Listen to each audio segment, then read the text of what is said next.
নানা আলোচনা সমালোচনা মাথায় নিয়েই টি-20 ক্রিকেটকে বিদায় জানালেন সাইলেন্ট কিলার মাহমুদুল্লাহ রিয়াদ। বোর্ডের চাপে নয়, নিজের ইচ্ছায় অবসর নিয়েছেন।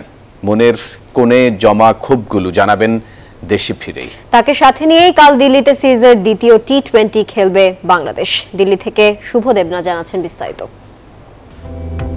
বয়সটা ৩৮ পেরিয়েছে বেশ আগেই, মুখের দাড়িগুলো পেকেছে। ক্রিকেটের ২২ গজে সংক্ষিপ্ত ফরম্যাটে ১৭ বছর কাটিয়ে অবশেষে ঘোষণা দিলেন অবসরের।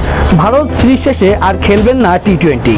আমার কাছে মনে হয়েছে এটা সঠিক সময় এবং আমি তাদেরকে বেশ কিছু বিষয় বোঝানোর চেষ্টা করেছি এবং তারপরে হয়তো তারা বুঝতে পেরেছেন এবং তারপরে আমি সিলেক্টার্স এবং বোর্ড প্রেসিডেন্টের সাথেও কথা বললাম, কোচ ক্যাপ্টেনের সাথে কথা বললাম, and they all respected my decision and I think that is good for the team.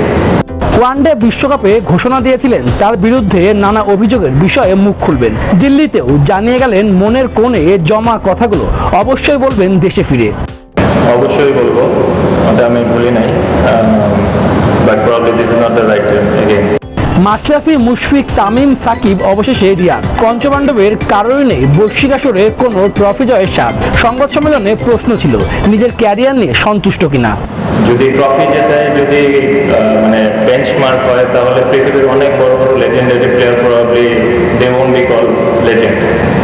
টি-20 ক্যারিয়ারে ১৩৯ ম্যাচে ২৩৯৫ রানের পাশাপাশি নিয়েছেন ৪০ উইকেট। লাল সবুজের জার্সিতে দলের ক্যাপ্টেন্সিও করেছেন। ২০০৭ থেকে ২০২৪ কেনিয়া থেকে দিল্লি। টি-20তে মাহমুদুল্লাহ রিয়াদের ক্যারিয়ার সমৃদ্ধ, আবার কখনো সমালোচনায় জর্জরিত হয়েছেন।